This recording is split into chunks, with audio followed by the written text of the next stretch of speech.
ফুচকা এমন একটা জিনিস যেটাকে ছেড়ে থাকা কোনো মতেই সম্ভব নয়। সে শীতকাল হোক বা গ্রীষ্মকাল হোক, ঠান্ডা কনকনে জল হলেও ফুচকা খেতে হবে। আর গ্রীষ্মকালে তো টক জলের আগে কোনো কথাই হয় না। সকাল থেকে যতই ডায়েটিং করি না কেন, সন্ধেবেলাতে যদি একটা ফুচকার গাড়ি দেখে নিই, বাস সব ডায়েটিং সেদিনের মতো চুলোয় চলে যায়।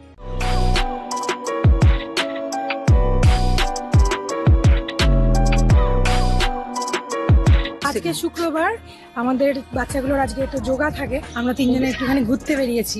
ভাবলাম যে ঘুরতে বেরোলে ফুচকা খাওয়া নর্মালি হয়, তো ভাবলাম যে আজকে ফুচকা যখন খাবো, নর্মাল ফুচকা না খেয়ে তিনজন মিলে একটা কম্পিটিশন করি, যাতে ফুচকা খাওয়ার আনন্দটা আরো বেড়ে যায়। সেই জন্য আমরা এরপরে ফুচকা খেতে যাবো। দেখি কোন ফুচকার দোকান ফাঁকা থাকে, সেখানে গিয়ে খাবো। মানে ভিড় হয়ে গেলে ফুচকা কম্পিটিশনটা করা যাবে না। 5 মিনিটের মধ্যে কে কটা ফুচকা খেতে পারে, এটা হচ্ছে কম্পিটিশন। ভাড়া যেটা কোনো ব্যাপার নয়, মানে প্রাইস কিছু নাই। তো দেখি চলো যে কোথায় ফুচকা দোকান ফাঁকা আছে, সেখানে গিয়ে খেতে হবে। না ভিড় থাকলে সেখানে কম্পিটিশন আমাদের করা যাবে না। পয়সা না। তো আমরা চলে এসেছি শঙ্করতলার মোড়ে। আমাদের দাদা দেখলাম ফুচকা গাড়িটা একদম ফাঁকা ছিল, তো ওখানে এসেছি ফুচকা খাওয়ার জন্য। তো আমার কিন্তু ফুচকাটা ঘুগনি দিয়ে মাখলে খুব ভালো লাগে। তোমাদের কি ঘুগনি দিয়ে মাখা ফুচকা ভালো লাগে? কমেন্ট সেকশনে জানাবে। শুধু আলুটার থেকে আমার মনে হয় একটু ঘুগনি যদি দিয়ে দেয় মাখাটার মধ্যে, সেটা টেস্ট আরও বেড়ে যায়। হ্যাঁ, ফটাফট ফটাফট, টাইম স্টার্ট হয়ে গেছে কিন্তু। 5 মিনিট সময়, আনকাট ভিডিও, কোনো কিছু কাটবো না, একদম ডাইরেক্ট এডিট হবে। গলায় লাগিয়েও না সায়নিধি, বুলন্দা তাহলে আমাকে। কটা হলো গুনছিস তুই? 3টে, 4টে। বাবা বাবা বাবা, তোমাকে ছোট ছোট দেখে দেবে? তাহলে আমরা কি দোষ করেছি? 5টা অনেক খেতে পারবে। এখানে 1 মিনিট হয়নি, আমি তো বলেছিলাম 2 মিনিটের কর। 2 মিনিটে কর, 2 মিনিটের করো। খাও ভালো করে, খাও ভালো করে, খাও, গলায় লাগিও না।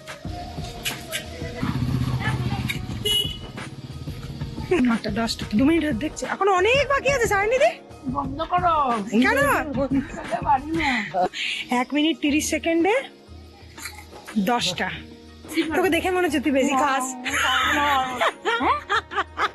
দেখে মনে হচ্ছে বেশি খাই নাকি? না রে, খাই না। ভয় কি, নিজের উপর প্রাউড ফিল হচ্ছে। আমি 10টা ফুচকা কিনে নিলাম। তোর হবে না? আমি আমার লুড়ুর বুড়ুর গলে ফুচকা খাওয়া হয় না।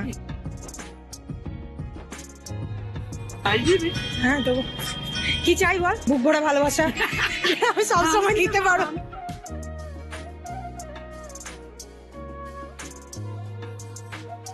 Time up, time up, time up. কটা হলো গো? 13।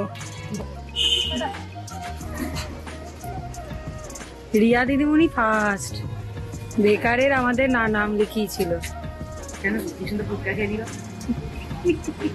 ওরে অত তাড়াতাড়ি খেতে হবে না, এমনি ফার্স্ট হবে। বাবা রে, গিফট দিতে হবে না, তুই আস্তে আস্তে খা।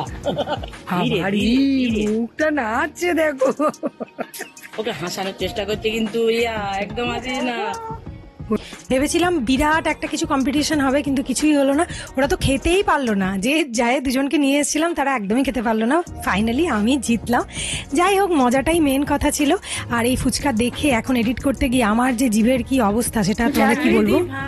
1 মিনিট 30 সেকেন্ড, আবার 70 সেকেন্ডে লাগাচ্ছি। রিয়াকে আগে টপ পাবো।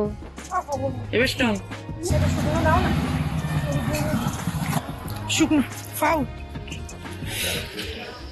বেস্ট। 17 পিস। রিয়া